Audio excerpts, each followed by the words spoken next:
에, 우리 인생은 한마디로 예측 불허입니다. 그렇죠? 우리가 60년, 70년, 80년 이렇게 살다 보게 되면은 우리 예측에 정통하고 예측에 척척 들어 맞아가지고 잘 사는 사람 별로 없습니다. 항상 살다 보게 되면은 뜻하지 않는 일들, 전혀 예측 불허의 그런 사건들 또 사고들. 그러니까 내가 겉으로 내 삶을 참 치밀하게 계획했지만은 현실은 전혀 다른 방향으로 흘러갈 때가 많이 있습니다. 그래서 어떤 면에서는 우리 인생을 퍼즐로 그렇게 얘기할 수 있습니다. 여러분 퍼즐 알죠? 그림 조각을 이렇게 끼워 맞추면은 아주 풍경화가 나오고 사람 얼굴이 나오고, 퍼즐이 막 조각조각 흩어져 있는, 참 어지럽게 흩어져 있는, 어지럽게 늘려져 있는 그런 상태. 우리 인생이 바로 그렇지 않는가? 우리가 삶을 살다 보게 되면은 참 이런 예들을 많이 경험하죠. 온갖 문제들, 온갖 사건들, 내가 예측 못했던 여러 가지, 아니 몸의 질고들 뭐 등등 이런 것들이, 이런 인생의 희노애락이 막 그냥 널브러져 있는 상태. 이런 상태가 우리가 사람이 살아가는 인생이 아닌가. 그런데 비록 우리가 인생이 이렇게 퍼즐과 같이 모든 것들이 이렇게 참 어지럽게 늘려져 있지만은, 그러나 그것을 하나하나 이렇게 맞춰가는 것이 아닌가. 힘들지만은, 고통스럽지만은, 때로는 절망할 수도 있지만은, 그럼에도 불구하고 사람이 살아간다는 것은 흩어져 있는 퍼즐 조각 하나하나를 맞춰가는 것이다. 특별히 이제 우리가 이 믿음의 생활을 하는 우리 성도들에게 있어서는 이 퍼즐 조각을 맞춰간다 하는 이 말은 무슨 말이겠습니까? 하나님의 뜻. 우리 인생길에서 하나님의 뜻을 알고 그 하나님의 뜻에 맞추어 가는 그 일. 물론 그것은 쉬운 일이 아닙니다. 간단한 일이 아닙니다. 우리가 삶을 살면서 하나님의 뜻을 완벽하게 알고 그분의 뜻에 맞추어 살아간다는 것은, 그것은 정말 힘든 일입니다. 그럼에도 불구하고 신앙생활, 믿음 생활이라고 하는 것은 궁극적으로는 그분의 뜻에 맞추어 가는 것입니다. 우리가 룻기 지난주간 첫 시간을 묵상했습니다마는 이 엘리멜렉 나오미 가정이 왜 그런 험난한 고통을 당하였습니까? 하나님의 뜻은 유다 베들레헴 에브랏, 그러니까 참 떡집, 그리고 기쁨이 넘치고 풍성한 그곳, 바로 하나님이 계시는 그곳에 머물러 있는 것이 하나님의 뜻이었어요. 그것을 떠나지 말아야 했었습니다. 그런데 그들의 계획은 어떠했습니까? 그것을 떠나고 말았습니다. 즉 모압으로 향하였습니다. 모압으로 갔더니 남편도 죽고 두 아들도 죽고, 결국에는 그 집안에 과부 3명만 지금 고스란히 남아있는 것입니다. 한마디로 큰 낭패를 본 것입니다. 바로 오늘 본문은 이런 상황 속에서 시작되어집니다. 그런데 읽었던 우리가 본문 6절에 보게 되면은 거기에 이런 말씀이 있습니다. 그 여인이 모압 지방에서 여호와께서 자기 백성을 돌아보시사 그들에게 양식을 주셨다함을 듣고 이에 두 며느리와 함께 일어나 모압 지방에서 돌아오려 하여, 이런 절망적인 상태에 있던 이 나오미가 소식을 들었어요. 그것은 바로 자신들이 떠나왔던 그 베들레헴에 여호와께서 자기 백성들을 돌보셔서 양식을 주셨다. 그러니까 이제는 기근의 시대가 지나갔다는 겁니다. 기근의 시대가 지나가서 풍년을 주셔가지고 그 땅이 회복되었다는 그 소식을 들었을 때에 오늘 본문에 보면은 이 나오미의 반응이 어떠냐면은 두 며느리와 함께 모압 지방에서 어떻게 해요? 돌아오려고, 즉 다시 베들레헴으로 돌아가려고 했다는 것입니다. 베들레헴으로 돌아가려고 했어요. 여러분, 여기에 돌아간다는 이 말이 굉장히 중요합니다. 돌아간다는 말. 우리가 이 루카서 1장만 읽어보면은 돌아간다는 말이 무려 12번이 나옵니다. 계속해서 돌아간다는 말이 12번 나와요. 그런데 이 돌아간다는 말이 히브리 원문에는 슈브라는 단어입니다. 슈브. 이것은 룻기에 있어서 가장 핵심적인 단어입니다. 핵심적인 단어. 왜? 나오미의 가정이 불행을 당했는데, 왜 불행당했는가? 베들레헴을 떠났기 때문에.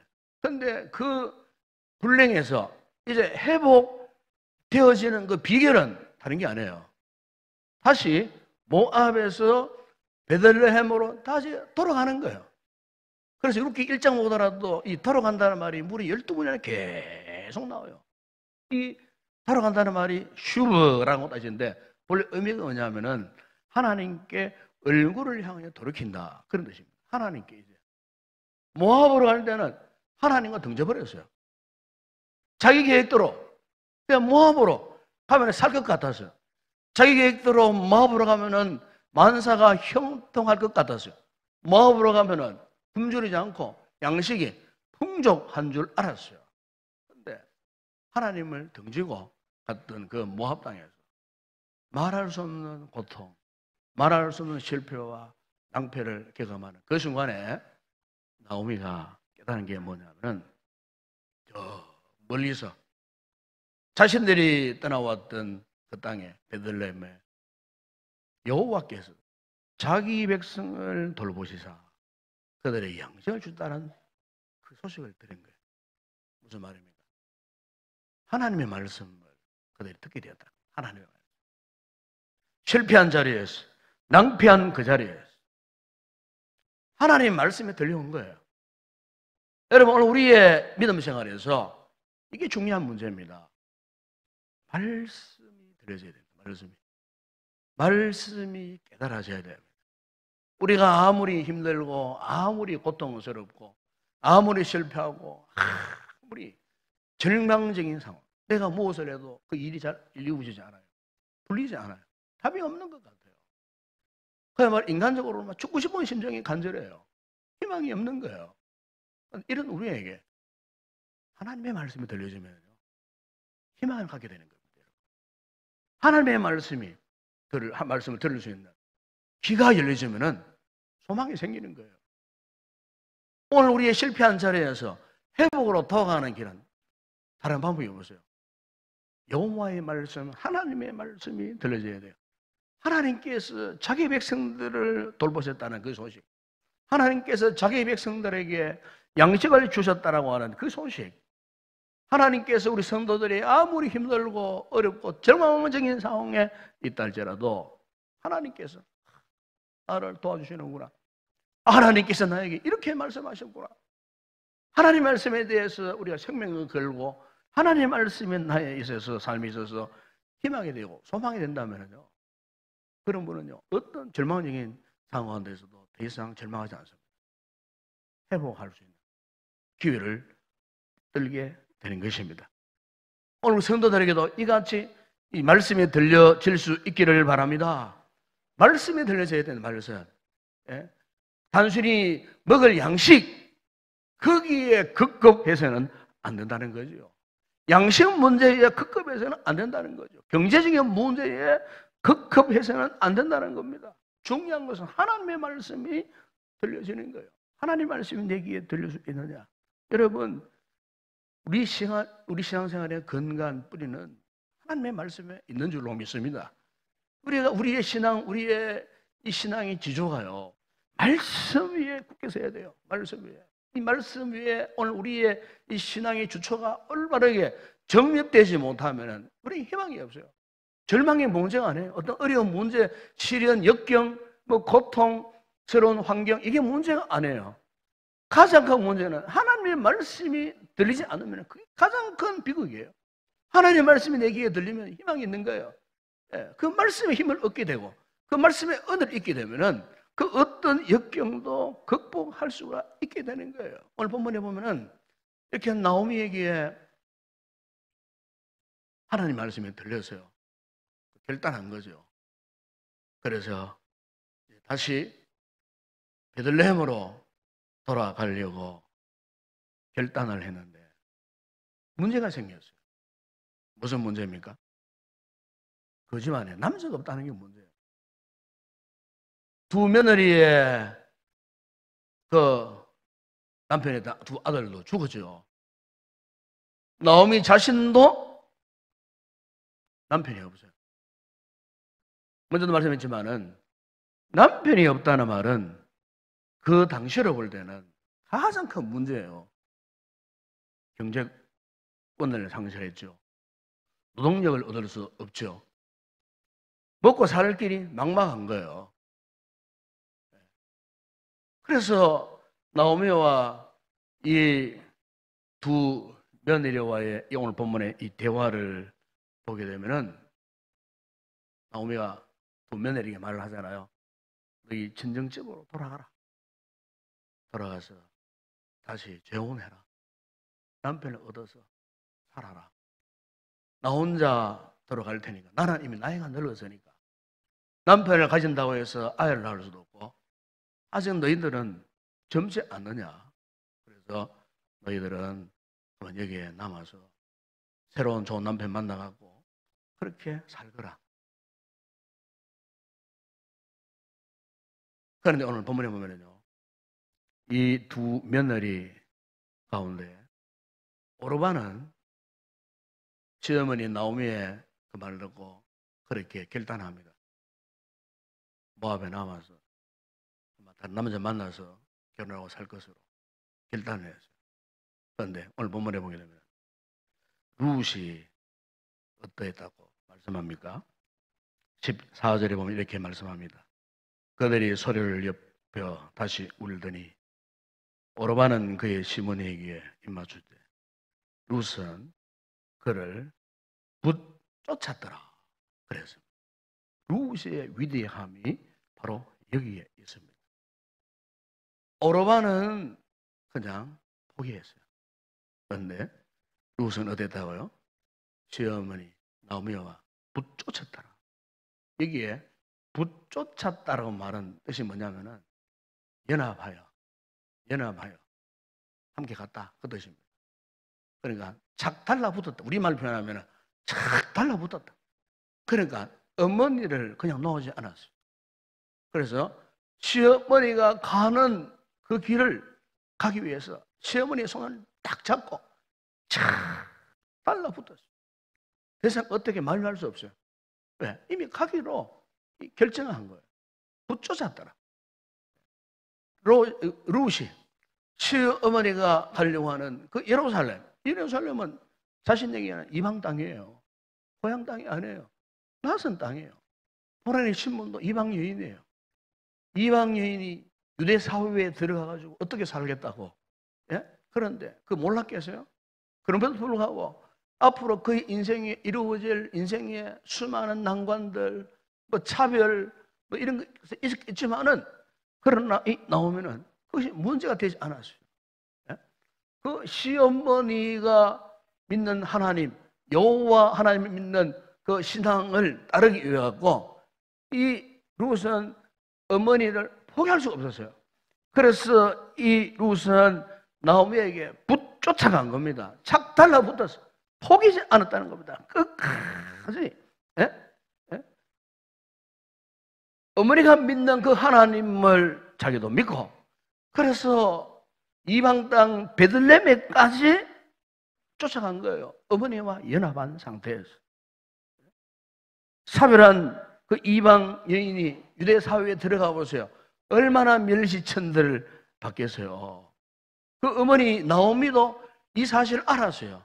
할 수만 있다면 이 불쌍한 이 두 며느리를 그냥 여기에 두고 가고 싶었어요. 왜? 유대 사회의 관습을 이 어머니는 너무나 잘 알았기 때문에. 이 현실적인 문제였어요. 그런데도 오늘 본문에 보면은 이 루시요, 시어머니가 가는 그 길을 포기하지 않습니다. 쫓았더라. 오늘 성경 그렇게 말씀을 하는데요. 특별히 이 루시 어머니의 가는 그 길을 쫓았던 그 가치를 어디에서 그가 발견했느냐면요, 8절에 보세요. 8절 이런 말씀이 나옵니다. 8절에 우리 다 같이 한번 읽어봅시다. 다 같이 8절 시작. 나오미가 두 며느리에게 이르되 너희는 각기 너희 어머니의 집으로 돌아가라. 너희가 죽은 자들과 나를 선대한 것 같이 여호와께서 너희를 선대하시기를 원하며. 룻이 어머니의 그 가는 길을 가기를 결단했던 그 근거가 있어요. 근거가 뭐냐면 여호와께서 너희를 선대하기를 원하며. 여러분, 여기에 선대한다는 이 말의 히브리어 원어가 뭐냐면 헤세드입니다. 헤세드. 여기에 헤세드는 하나님의 은혜, 하나님의 긍휼, 하나님의 자비, 하나님의 사랑, 이런 것을 말할 때 헤세드, 위에서부터, 하늘에서부터 우리 인간에게 주어질 때 그 하나님의 은혜, 하나님의 긍휼, 하나님의 자비, 하나님의 사랑, 위에서 아래로 주어지는 이 상태를 표현할 때 이것을 헤세드라고 합니다. 헤세드. 이거는 수평적인 관계에서 주어진 게 아니에요. 주의적인 관계, 절대자 하나님께서만이 베푸시는 은혜, 사랑, 축복, 자비, 긍휼. 그래서 통틀어서 말할 때에 이 히브리인들은요, 헤세드라고 하는 말을 즐겨 사용했어요. 그러니까 여기에 이 이방 여인 이 룻이 깨닫게 된 것이 바로 이거예요. 아, 우리 시어머니가 믿는 그 하나님께서는 은혜를 베푸시고 긍휼을 베푸시고 자비를 베푸시고 사랑을 베푸시는 분이시구나. 이 룻이 이 사실을 깨닫게 된 거예요. 그렇게 절망적이고 그렇게 참 힘들고 어려운 역경 가운데 있었지만은 룻이 깨닫게 된 것은 바로 하나님의 은혜를 깨닫게 됐다는 거예요. 여러분, 우리도 마찬가지예요. 이 하나님의 은혜를 깨닫지 못하면요, 우리 역시 마찬가지입니다. 하나님의 은혜를 향하여서 붙쫓을 수가 없어요. 그분과 연합하는 삶을 살 수가 없어요. 믿음의 삶을 살 수가 없어요. 이 신앙의 삶, 끝까지 우리가 절망하지 않고 끝까지 달려갈 수 있는 유일한 근거, 그것은요, 하나님께서 주신 은혜예요. 이 하나님의 은혜와 사랑을 우리가 깨닫지 못하면은 끝까지 우리는 달려갈 수 없어요. 여러분, 오늘 우리의 삶이 회복되는 그 비결이 바로 이거예요. 먼저 말씀이 들려져야 되고, 그리고 말씀을 통해서 하나님의 은혜와 하나님의 이 사랑이 깨달아져야 돼요. 인생의 이 문제에 얽혀있는, 설켜있는 이 문제를 풀어가는 방법은 다른 방법이 없어요. 오늘 나오미와 이 룻이 바로 베들레헴으로 다시 돌아가려고 했던 것처럼 오늘 우리의 삶에 고통이 겹치고 재난이 겹치고 막 여러 가지 많은 문제가 일어날 때에 이 문제를 해결할 수 있는 방법은 다른 게 아니에요. 돌아서야 됩니다. 슈브의 삶을 살아가야 됩니다. 즉 베들레헴으로 돌아가야 돼요. 은혜가 있는 곳으로 돌아가야 돼요. 부르심의 자리로 돌아가야 돼요. 하나님과 약속한 자리로 돌아가야 돼요. 하나님이 나에게 말씀하신 자리로 돌아가야 돼요. 돌아갈 때 오늘 우리에게 회복의 놀라운 역사가 일어나는 줄로 믿습니다, 여러분. 우리가 돌아가기 위해서는 한 가지 중요한 것이 있어요. 그것은 지금 내가 어디에 있는가 하는 것을 아셔야 돼요. 지금 내가 어느 위치에 있는가 이걸 알아야 돼요. 지금 내가 무엇을 하고 있는가? 주님과의 관계 속에서 과연 하나님이 있으라 하시는 곳에 내가 있는가? 하나님께서 명령하시고 하나님께서 말씀하시는 곳에 내가 있는가? 내가 어떤 위치에 있는가? 여러분, 이게 중요한 겁니다. 나오면은 이걸 깨달았어요. 기근이 있다 해서 베들레헴으로 따라서 모압으로 왔던 그 상태에서 정말 기가 막힌 상황, 인생의 역경 고난 당하였잖아요. 나오면은 분명히 알았어요. 이 모압이 자기가 영원히 있어야 할 곳이 아니라는 것을 이 나오면은 스스로 깨달았어요. 아, 내가 여기로 왜 왔던가? 속에 돌아가야지. 그래서 그가 결단한 거예요. 왜? 자기가 있어야 할 곳이 아니었다는 사실을 나오면은 알았기 때문에. 그래서 그가 베들레헴을 향하여 돌아가기를 결단했다는 것입니다. 한 여러분, 오늘 저와 여러분에게도 이와 같은 순종하는 믿음이 있어야 할 줄로 믿습니다. 힘들고 어렵고 내 뜻대로 안 되고 여러 가지 많은 문제들이 겹쳐서 일어나기 위해서 절망하면 안 됩니다. 절망하면 안 됩니다. 회복할 수 있는 길이 있다 그 말입니다. 주께서 우리에게 말씀하실 때에 그 말씀에 순종해서 하나님이 나를 회복하시려고 하시는 슈브의 길로 헤세드가 있는 곳에 우리의 삶의 방향을 전환한다면은 하나님께서 우리를 반드시 다시 한번 새롭게 회복하시는 놀라운 은혜를 베풀어 주실 줄로 믿습니다. 시편 60편 8절에 다윗은 고백합니다. 백성들아 스스로 그를 의지하고 그의 앞에 마음을 통하라. 하나님은 우리의 피난처시로다. 시편 84편 11절에 보면 주께 의지하는 자가 복이 있다. 그렇게 말씀합니다. 사도 바울은 하나님을 사랑하는 자 곧 그의 뜻대로 부심을 자들에게는 모든 것이 합력하여 선을 이루느니라. 사랑하는 여러분, 오늘 우리가 삶이 회복되어지는 은혜의 길, 그것은 하나님께로 돌아서는 일입니다. 말씀에 순종해서 헤세드를 우리의 삶의 기준으로 삼고 이것이 오늘 우리의 믿음이 되어져서 우리가 하나님을 향하여 다시 돌아설 때에 모든 상황 속에서 회복시키시는 놀라운 은혜와 축복의 역사가 일어날 줄로 믿습니다.